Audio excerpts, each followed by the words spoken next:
Tom Clark's Main Event is a Boink Studios production. And now, on with the show. This is Daddy's show. Step off.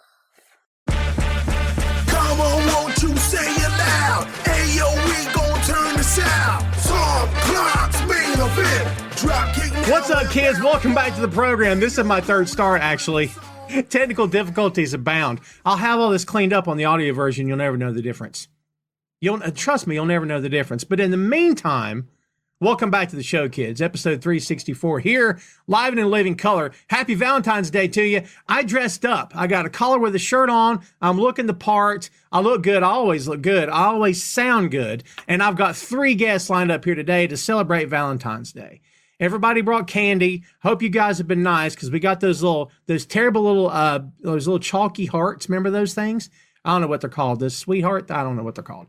But anyway, look, we got lots of stuff to get here today. Apologize for the volume phase here. We've got a full cast of characters here on the show today. One of them trying to pop me with a dance during the song. It worked. It totally worked because he's doing it again. He's still trying to crack me up.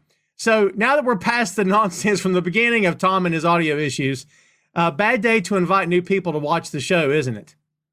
That was a bad move. Do me a favor, kids, smash the like button while you're here. I'm going to ask you to do that a whole lot. And also, I had to switch. This is my mouse, by the way. And that's the coolest thing you've ever seen. It's Iron Man, and the eyes light up. Guess what happened 10 minutes before I sent my guest the link? Batteries go dead. Yeah. Well, look, it's okay because I have a wired mouse. So I'm back to the year 2000. My mouse is wired. So we just went 25 years back in time. It's okay. The DeLorean's fired up. It's sitting out in the parking lot. I just go back and forth, man. It's the Wayback Machine. What can I tell you? Let's get this party started. Let's get our folks on board here. Then we're going to dive into the comments. From Peaches and Powerbombs Tailgate Party, Marie and Ray are here from the Untitled Wrestling Podcast, Mr. J. Luft. Woo! See there? Energy. I love it. I was the surprise guest. Jay done crashed the party. It's okay. I sent you a message about 10 minutes before you started saying, "Can I jump on?" Yeah. He's like, so when you going live, are you going to do your show? And I'm like, I know what you mean. I'm free. I've not been on the podcast for a while. Hasn't been on the podcast for a while. And by the way, you also know Jay from Two Nations Under Ted Lasso Podcast. Believe it or not, Jay, during a work call, I plugged our show. I'm not kidding. During a work call. Absolutely. So there you go. The client we were talking to said, be a goldfish. I said, by the way, if you like Ted Lasso, I pitched him on it. And he knew it too. He knew the reference. So there you go, kids. Look, if you want to get on my good side, plug my shows.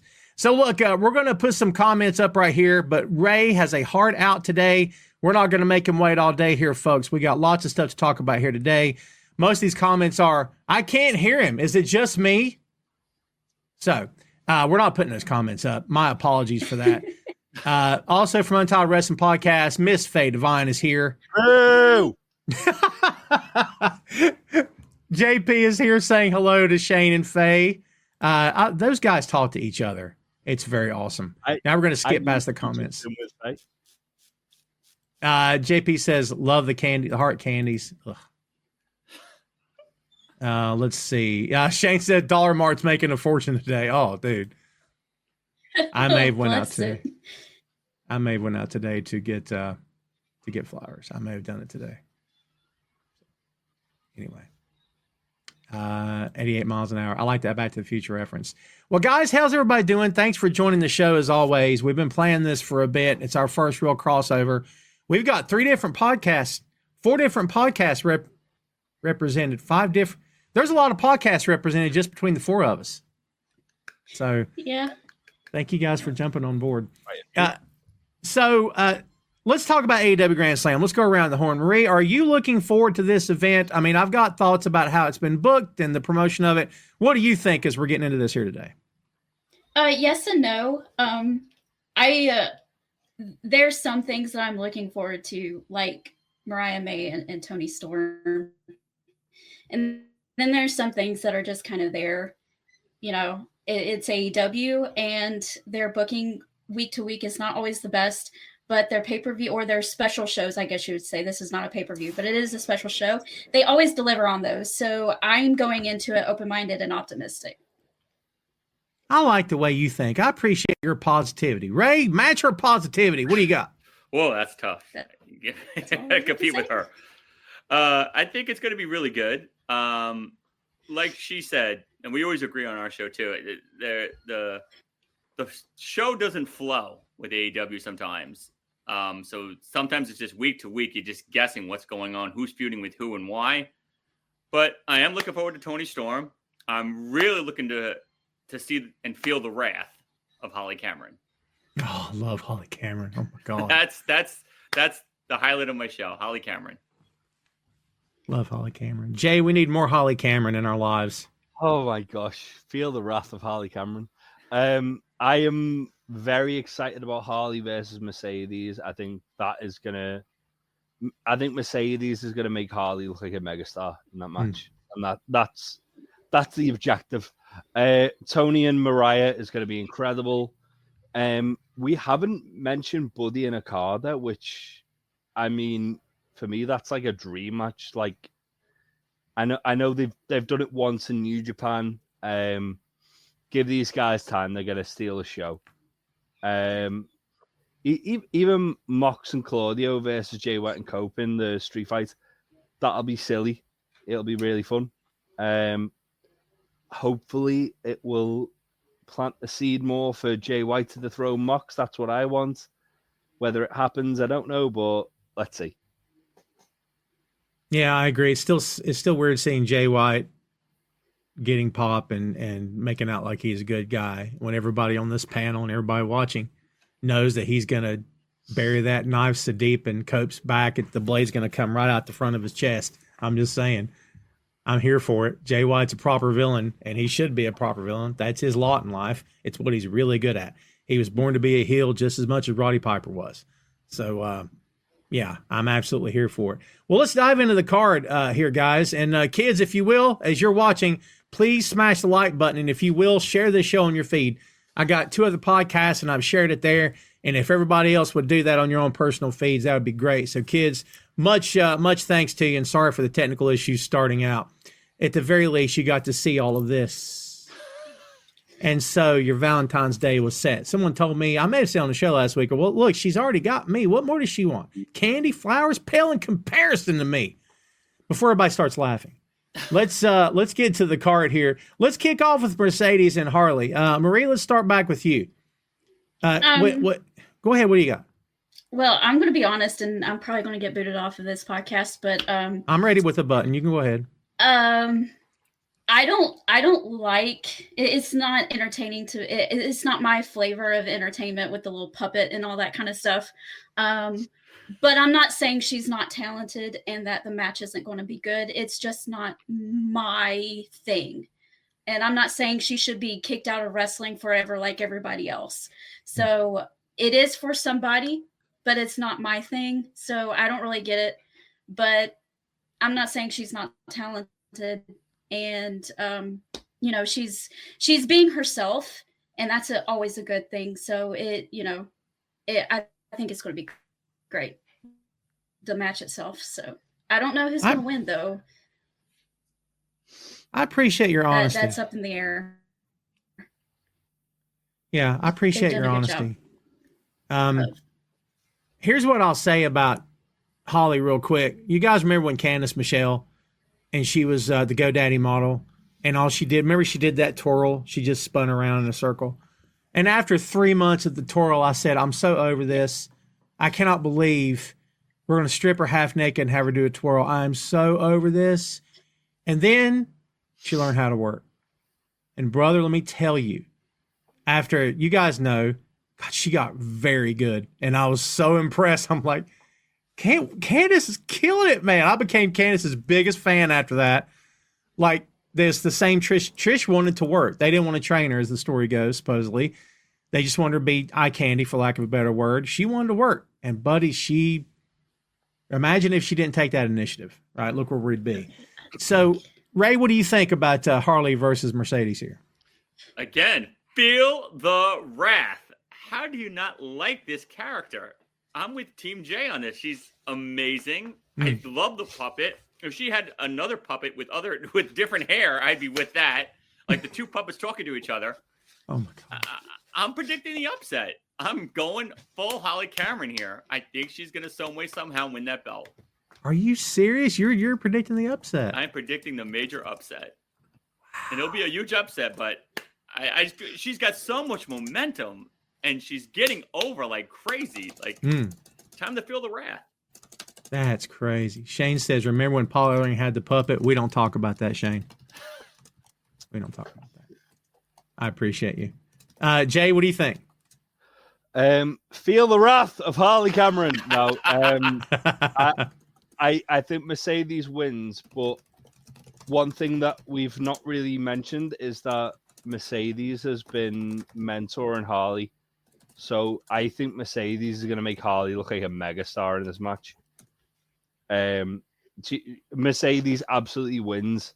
In my mind, the only person who should be taking that belt off Mercedes is Athena. I think Mercedes wins. Harley looks like a star in this match, and this is kind of like the whole making Harley look like a big deal. Yeah, I agree. I'm a fan too. It took me a bit, but I'm absolutely a fan. And you know, you guys know this. There's so many talented people in that company that don't get a fair shake. That they can't even get on TV for whatever reason. So, you know, if you're going to get on TV in any pro wrestling company, you got to maximize your minutes. And I think she's doing that. I think she's more talented than maybe we even realize. Sandy in Germany, good to see you. Brianne's here. Fernando says the too much to ask that a talent's improving the ring before she is rewarded with the championship. I mean, Holly has improved. I would say she has. Tremendously improved.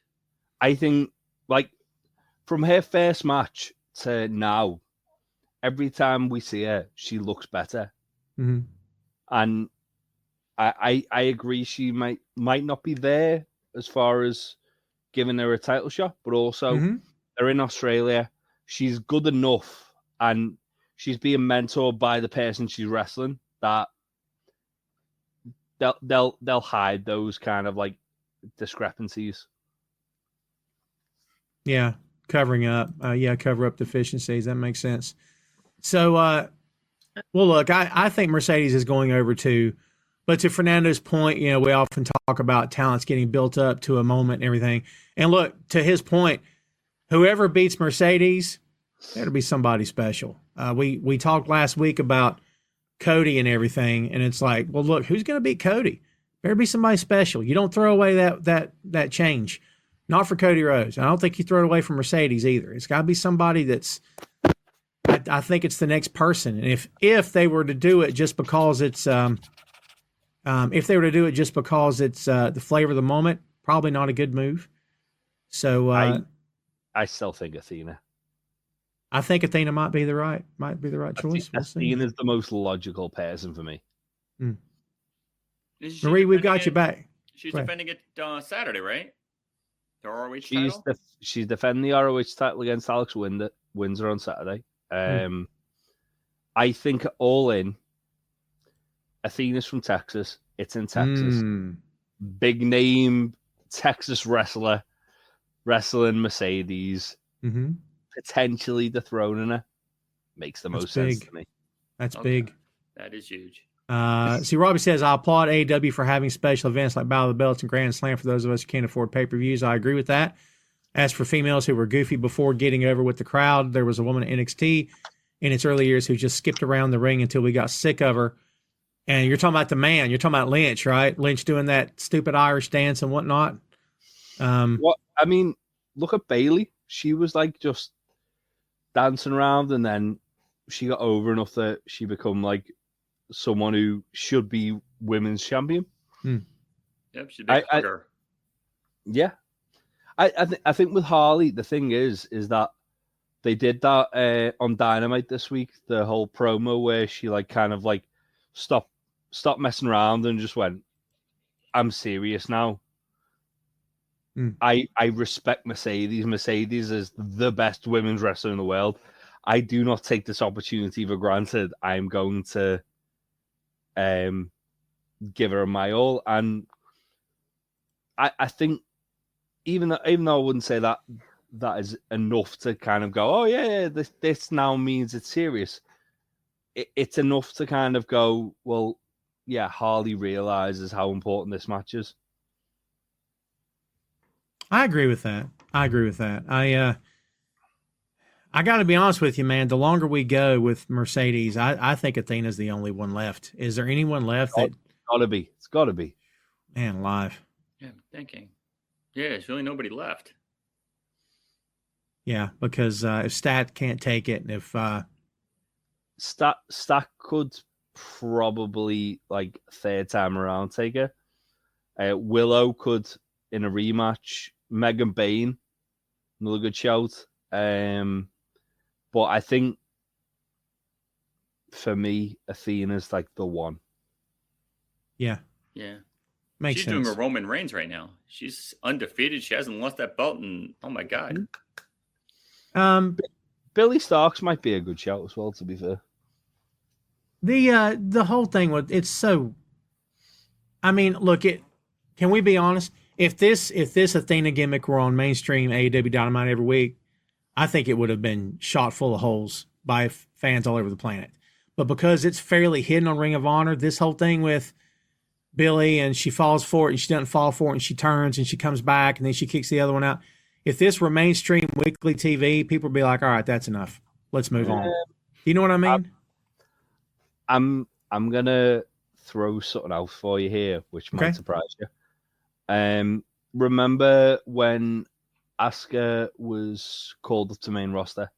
And they made this big deal about her undefeated streak.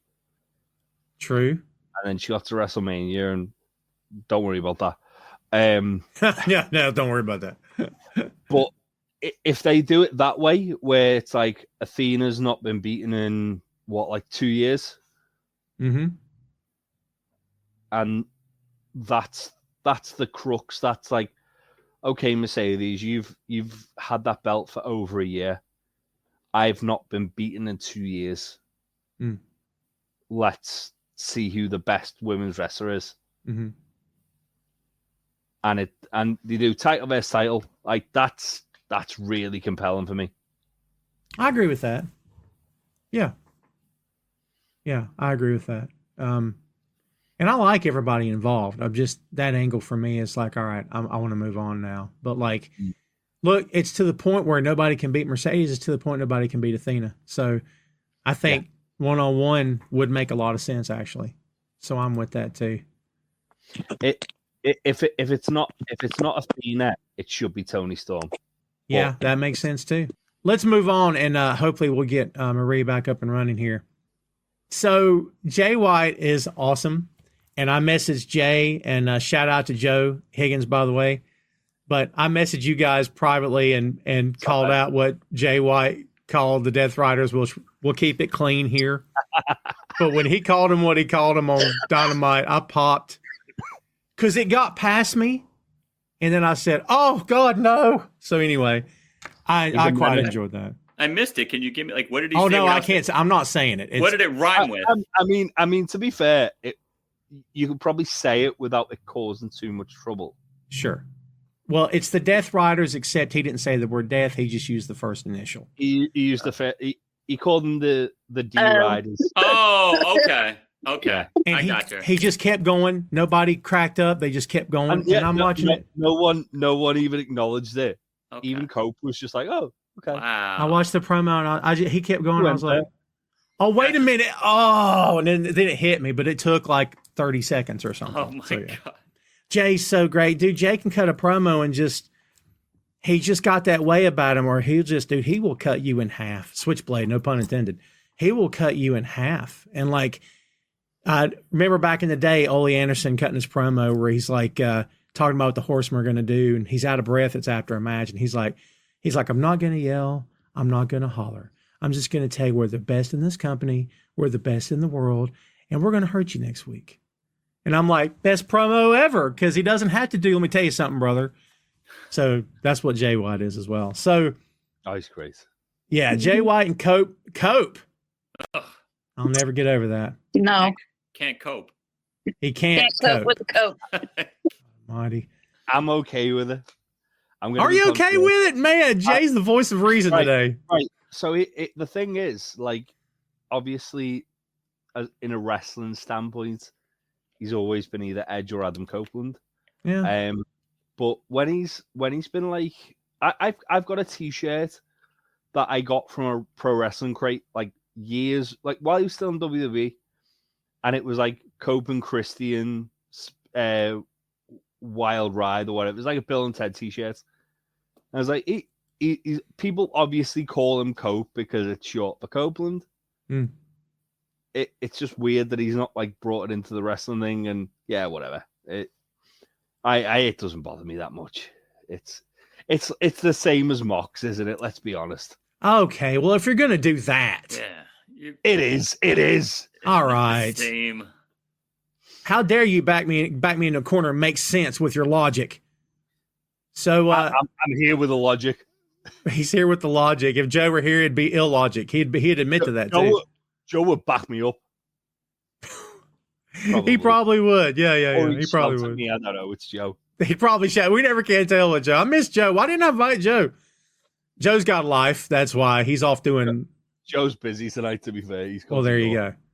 So, Marie, tell me why Jay White and Cope versus Death Riders is going to absolutely be freaking nuts. What do you think about this? Well, anything involving Jon Moxley is always going to be nuts. And, I don't know. I'm not into it all that much because I don't really understand what the end game is. Like, what is the purpose of the Death Riders? What are they trying to do? I don't know. And no one knows.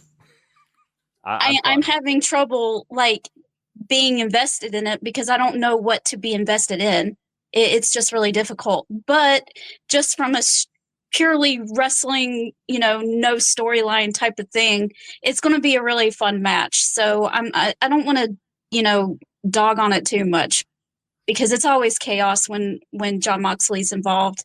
And Ray and I always like to try to have a little bet on when he's going to start bleeding on our podcast, the tailgate party. So that's always fun to do. So usually around the 6-minute mark. Or early. Or really early. It's really early or mid-match, but it's not at the end. I think the joke we had when he came out with a ball of water, it's like, oh, he just juiced. He took a drink and there he went. Yeah, he gigged off the water bottle.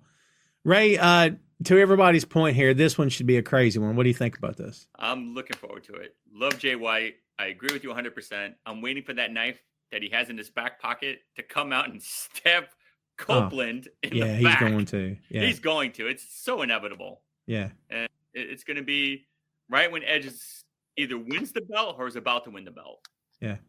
And that's when you're going to see the real Switchblade again because he's just a better heel. Yeah. I mean, Jay, what I'd like to see, but hey, I'm not booking it.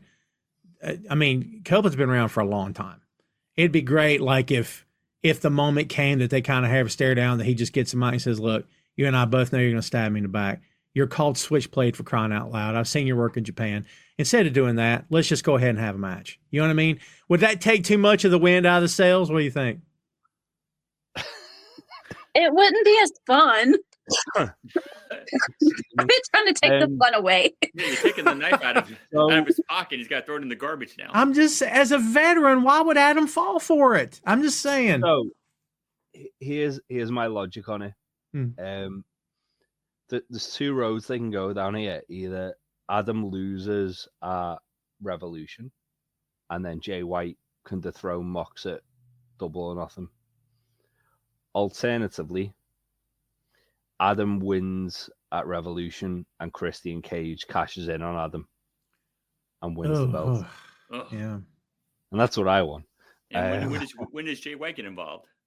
Well, here's the thing: like Jay White is in that lovely position where he's feeling like the guy who, like, in my opinion, Jay White should dethrone Mox. He's definitely the guy who should do it. I know they've kind of said Cope. They've said Darby. For me, it's Jay White. 100%. But it's what does Tony Khan want to do? Which is the real question. I think Tony Khan's logic is, as I say, Cope, then Christian. Jay White has beef with Christian. He can be the guy to dethrone Christian. I think they're slow building Jay White to maybe take that belt later in the year, and that's the route they're going down. I don't like it. I'd rather, given the fact that every time that Jay White's been close to Blade Runner and Mox, he's been stopped. It's like, oh, that's like Mox's kryptonite. Like, if Jay White hits the Blade Runner on Mox is not getting up from it. Mm. That should be the logical thing. But sadly, AEW sometimes don't do the logical thing. No. It annoys me so much. But from looking at it through that lens, I think it's going to be Cope wins it, Christian cashes in, Jay White wins it at probably Double or Nothing, or maybe later on. And then I think they're going to try and get it away from Mox as quick as possible because, let's face it, Death Riders ain't working. No, it's not working. No. Not. JP says Cope loses at Revolution. Eddie Kingston comes back at the pay-per-view. Well, Jeffrey is my favorite person right now. My ideal scenario is that Eddie Kingston comes back and beats Mox for it. I think if Eddie had like a concrete return date, we'd absolutely get that. And Eddie is the most logical person to beat Mox that isn't Bryan Danielson. Yes. Mm. So again, we're going through like the sort of like level of logic. So we got Danielson's the most logical person to beat Mox. Then it's Eddie. Then it's Cope, who's probably going to do it. And then it's Jay White, who, the way they built it, should do it. Hangman's knocking around that Jay White territory as well, let's be honest. But What about poor Swerve? I think Swerve is going to... So I think Swerve's got unfinished business with Hangman still. He's brought that up this week on Dynamite. Swerve is going to deal with Hangman. He's going to deal with Ricochet.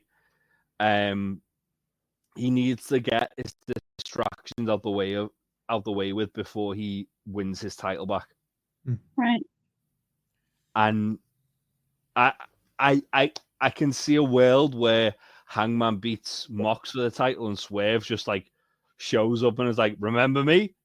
And then we get like a feud for the title, which we should have got months ago. But obviously they wanted to put the belt on Danielson, and that made a ton of sense as well. It's one of the things with AEW where it's like they're so open with like the possibilities. It's great, but also it's like, well, sometimes the best when they should be. And, you know, Hangman's, for what it's worth, I'm going to use the word babyface. Doesn't matter. That company doesn't care about it, as we know. Hangman's face again, I guess. Give it 5 minutes. He won't be. As of 5 minutes ago, yeah. As of 5 minutes ago. He just turned face 5 minutes ago. And but it won't last because they change as the wind blows over there, and it's whatever. But look, you know, we've always talked about this company was supposed to be different. This company was supposed to be an alternative. This company is supposed to be not doing what the other company was doing. But, you know, we're talking again about the possibility of them putting it on a guy that's pushing 50.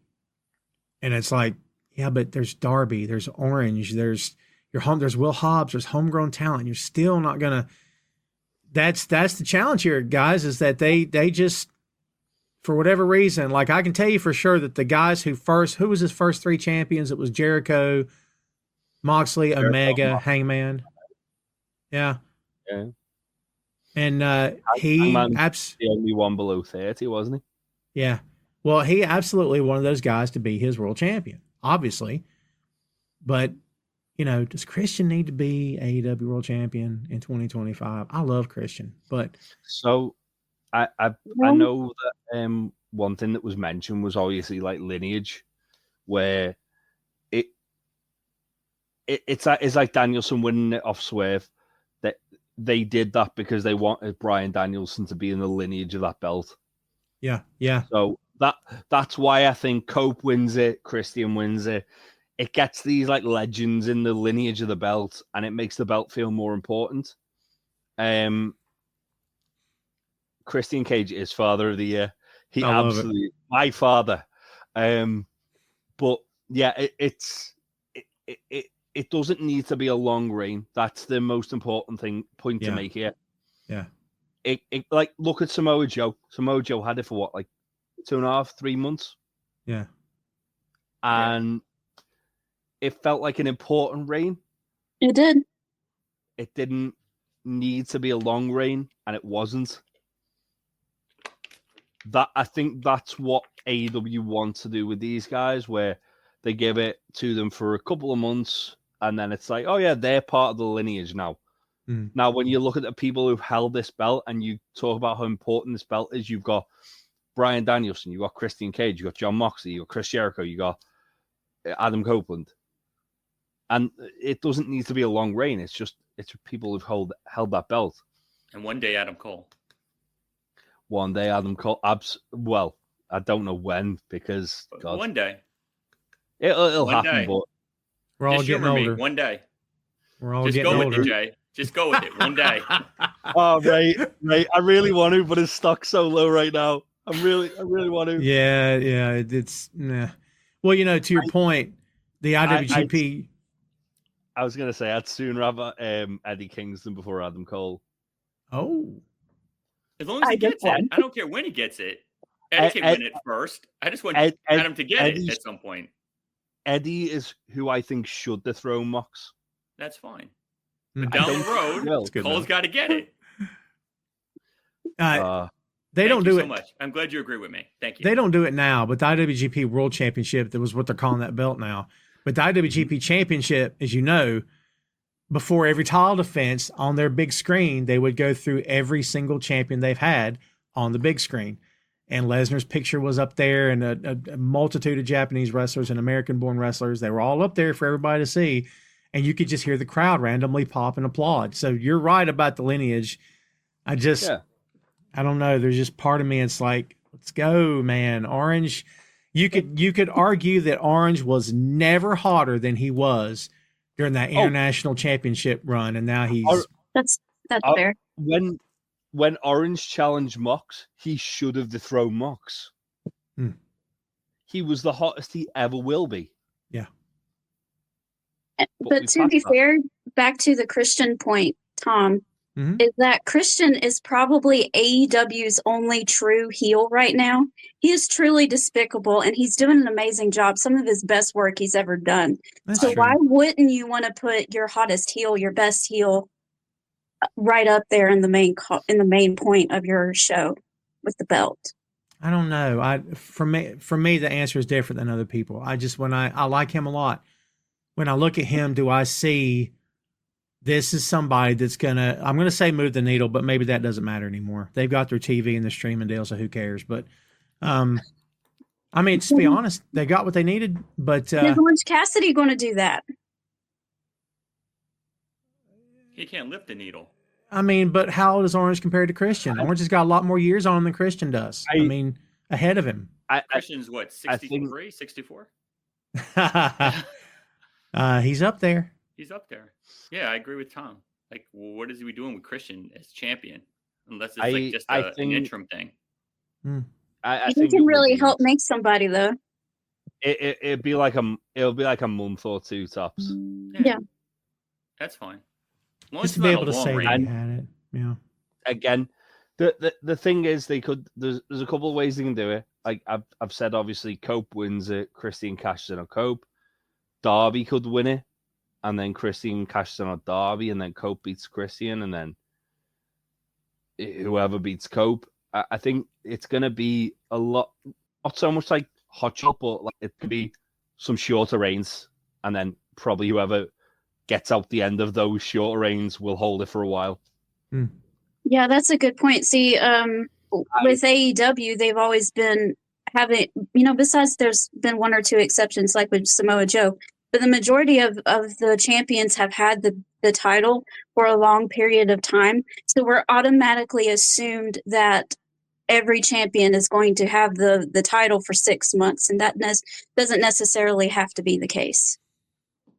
I think we get spoiled on the idea of long reigns because I don't know. Yeah, well, too long, 6 years and counting, I guess, for that guy or whatever it was, however many years he had. I mean, I think anything could be ever done, but when you look back at a title and say this title had X number of champions in 5 years, you're like, good Lord, dude, there's a lot of friggin' people. But it's the way a lot of pro wrestling, in my opinion, is like social media. It's like the attention span is just here and gone. And people, they love you today, hate you tomorrow. So they got to go with the hot hand and go with whatever it is they want to push today, and then tomorrow they're moving on to the next thing. But you definitely have to be in the happy medium. You can't treat it like the Charlotte and Sasha Banks with the Raw Women's Championship back in 2015 or whenever it was, where they were playing hot potato every Monday night. Don't do that. But a 2-month reign is not going to hurt anything. Yeah. Timothy says, I told Ray and Majestic on their show Wednesday that's getting close between Danny Garcia versus Adam Cole for the TNT title. Okay, there you go. He can win that too. Nothing wrong with that TNT championship. Nothing wrong. Thank you, Tim. The idea of a workhorse title in a company, dude, it's absolutely bragging rights. I mean, the world title, of course, is the goal for any wrestler. It should be, and if you're not, why are you in the business? But a workhorse title in a company, that's something that guys take seriously, and women take very seriously. Like, it's a big deal to be called the workhorse champion. Like, you wear that like a badge of honor. That title can open the show or end the show or be in the middle of the card and still get the best match of the night. So it's important. While Jay's getting himself together, let's move on to the next match. We've already talked about it here quite a bit. Let's talk about Kazuchika Okada. By the way, supposedly Okada pronounces his name Kazuchika Okada, is how the man himself pronounces it. But I'm always accustomed to saying Kazuchika, but apparently it's Kazuchika. I don't know. So the great Rainmaker, anyway, versus Buddy Matthews for the Continental Championship. I mean, Ray, it seems like if you were going to put a belt on a man, I don't know. God, I say that, but you're asking me to say that Buddy Matthews needs to pin Okada. Yeah, it's hard. It's How tough. do you pin the Rainmaker? It's tough. I mean, but are you going to have two Australians lose in their hometown on the same night? Yeah. That's brutal. Yeah. I mean, one of them's got to get over. If it's not Phil and the Rat, then it's got to be Buddy. Yeah. I mean, I don't know how I feel about this one, but I wish you're doing a Vince McMahon booking where you lose in your hometown. Oh, you lose in your hometown. You get beat up in front of your parents and your wife and your kid. It's embarrassing. Your kid's crying. Your wife's in tears. They tar and feather you. Get color. Tar and feather you. Push the wife down the flight of stairs. Yeah. Have you guys talked about Tony Storm and Mariah May yet? No, not at length. Okay. I figure that's going to main event the show. Isn't that what we think? It should. That's the main event. Yeah. Yeah. I don't know why it wouldn't. CJ says laptop is being a pain. I'm going to tell you right now. My laptop was being a pain. I had to come to my phone. Never again on Valentine's Day. This is a sign, man. Yeah. Cupid's somewhere having a laugh right now, shooting arrows up into our tech. Talking about, this ain't about love. It's how love to mess stuff up. Anyway, Okada Matthews is going to be freaking great. I can't wait for it. I think this is going to absolutely be a banger, as the kids say. I think it's going to be freaking awesome. Sugar Shane says Okada beats Buddy Matthews with help from the returning Young Bucks. Yeah, maybe. I mean, it's in 2025. They've got dates open again. I don't know. That's tough for me too, man. I mean, I think they'll bring the Bucks back as face at some point, which I don't think is awful. He's earned that, but that's me talking. Well, look, Phil and I talked. Shout out to Phil Lindsay. We talked a lot on and off mic about the Bucks and about how, respectfully, they are, maybe, phoned it in 2024. Didn't maybe give us their best work. Could have done more, but didn't. And it's like, yeah, I don't know. Yeah, that whole thing with Tony Khan and the neck brace at the NFL draft, they could have made that into something. And they just dropped the ball with that altogether. Yeah. It was sad. I agree. Fernando says, I disagree with everyone winning in their hometown as Ric Flair undefeated in Charlotte. No one's arguing, at least I'm not, that you can't lose in your hometown. What the joke was that WWE would go out of their way to spotlight he or she's in her hometown tonight. And then it felt like intentionally embarrassing the guy. Embarrass, yes. That's the difference. It's not just losing in your hometown. Now you got to get embarrassed. They got to put this, like Tom said, they got to put the spotlight and they got to embellish it and make it way worse than just losing a match. And if it's for the sake of the storyline and it's going to go somewhere better later, but that's a bunch of ifs.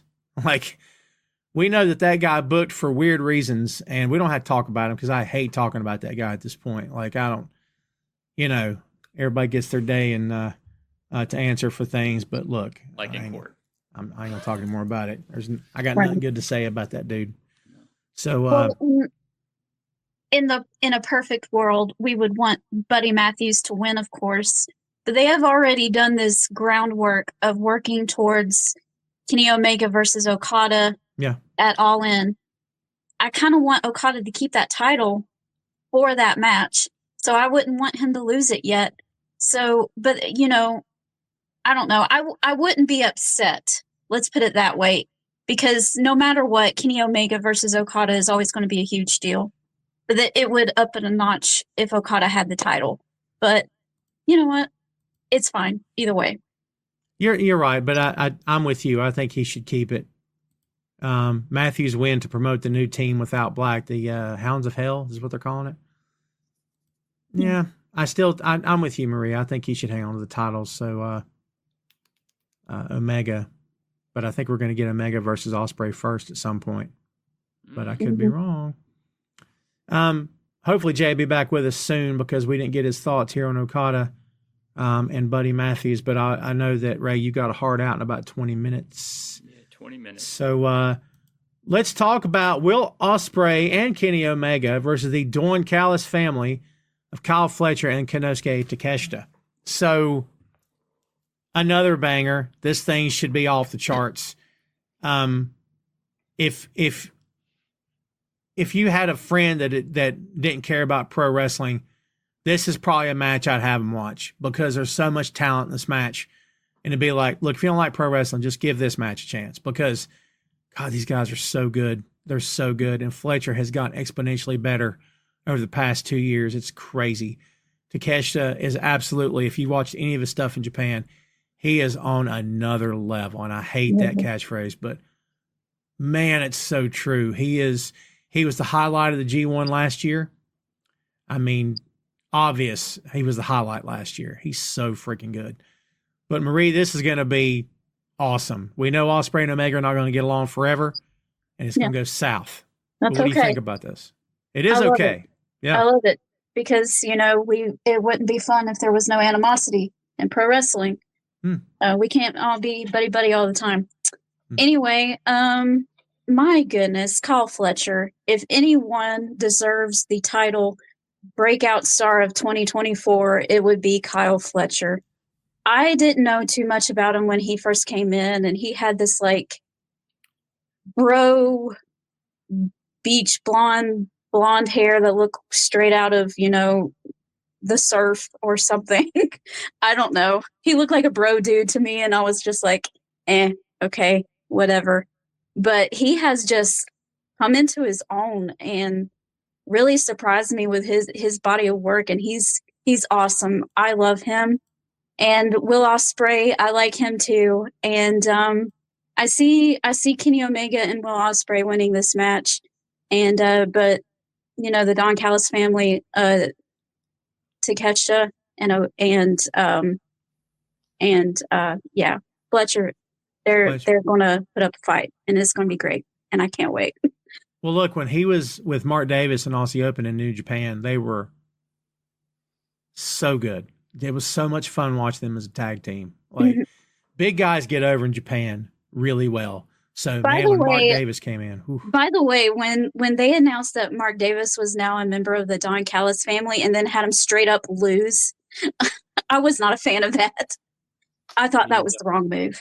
What did Callis say? Somehow he's got his contract, because you see them cut promos and Davis is just in the background like, I don't want to be here.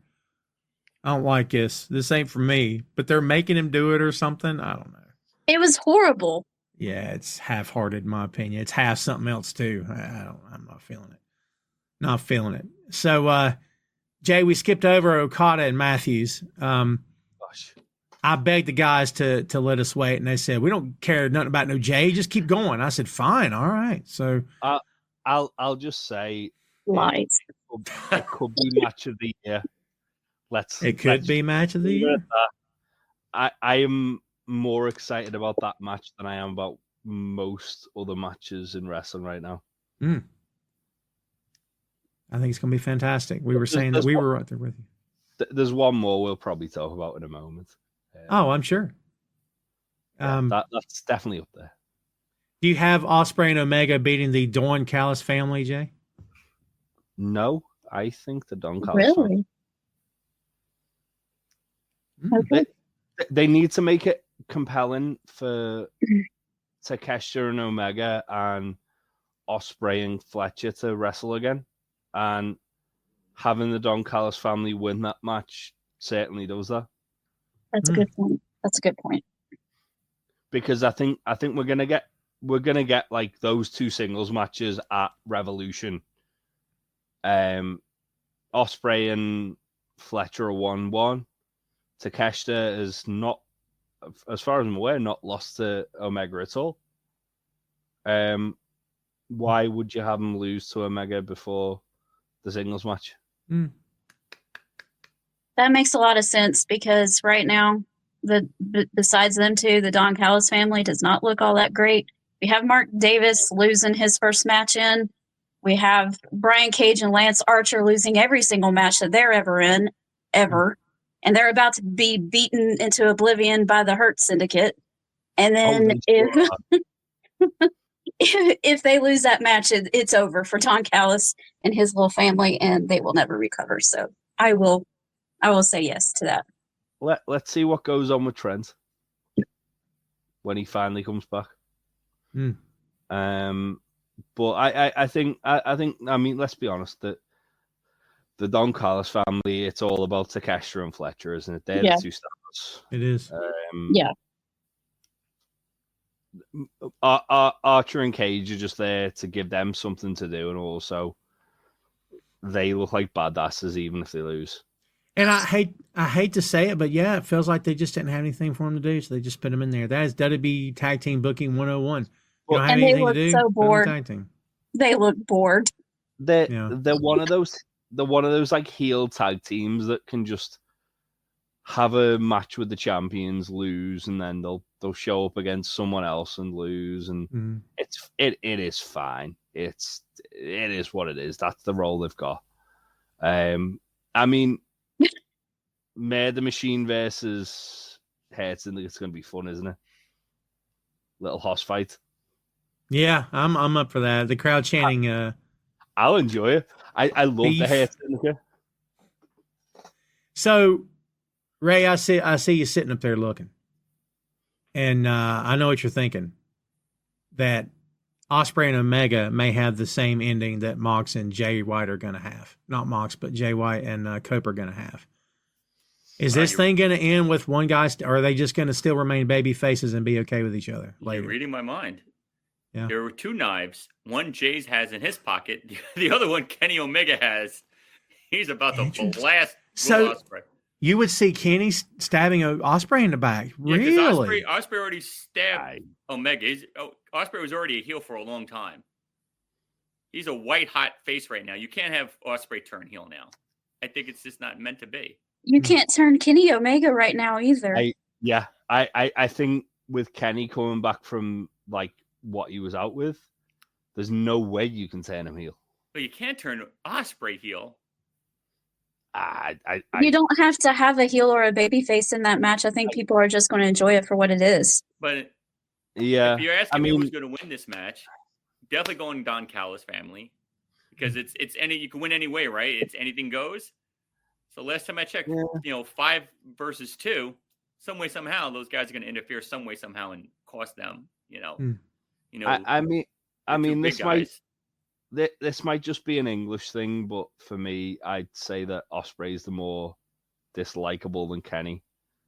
But that's a whole English thing for me, because he's from South and I'm North, and there's the whole North-South divide. But either way, I think at this point, Kenny and Ospreay are both too over as babyfaces to do anything like that. I think they could do a babyface versus babyface match, and there wouldn't be any issues with it. I will say, Kyle, since he cut his hair, he did a reverse Samson. He got bigger and better. I don't know what happened. Oh, Kyle Fletcher's a monster. I think the hair was making him weak and small. And I think when he shaved it, he became big and strong. He gained like 15, 20 pounds of muscle. He looks bigger. If you look at his old matches when Maurice looked like a surfer, he was thinner.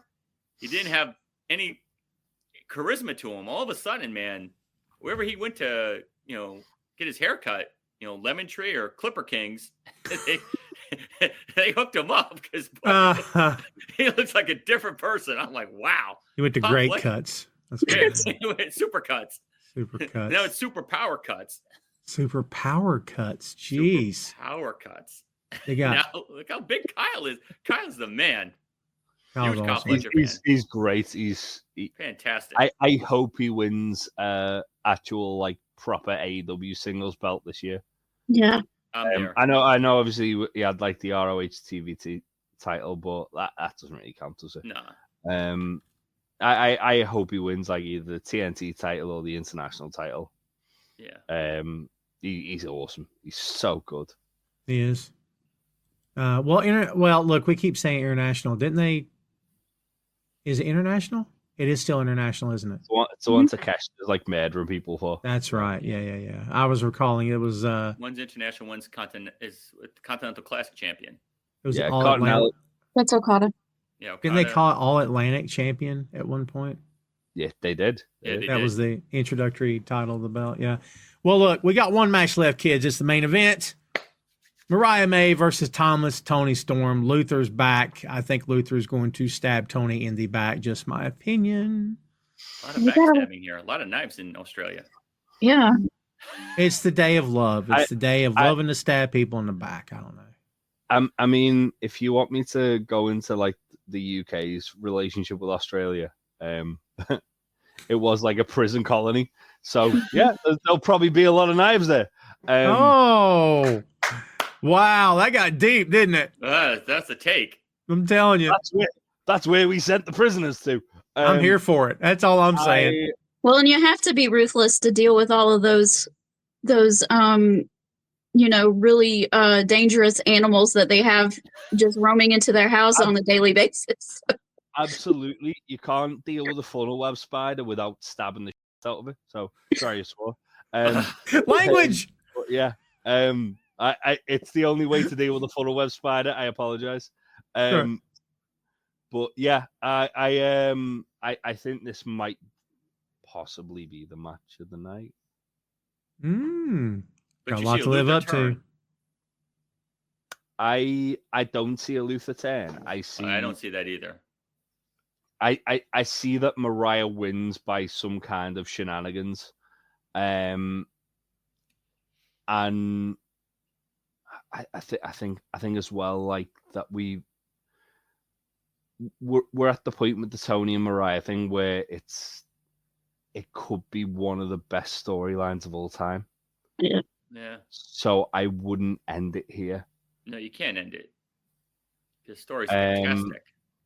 I also think there's a lovely moment where Tony wins the belt in Australia, but I think also that Mariah probably has a lot of legs in this title reign, and she should probably keep hold of it. So you have 3 people in Australia lose. That's awful. You gotta have one hometown hero win. No, am I crazy? I'd say if you have one of the Australians win, it's Buddy. Okay, but one of them, I just feel like to keep the fans happy, one of them's got to get over. Oh yeah. Tony's the most likely one. Yeah, I'm more saying what I think should happen than what I think will. But then also you could have Kyle Fletcher winning, and then you don't have them winning any belts, but you've got an Australian winning. There you go. I didn't think of that one. Good point. Even if Jay White picks up the win, he's a Kiwi. He's not Australian, but he's from New Zealand. It's that neck of the woods. Yeah, it's close enough.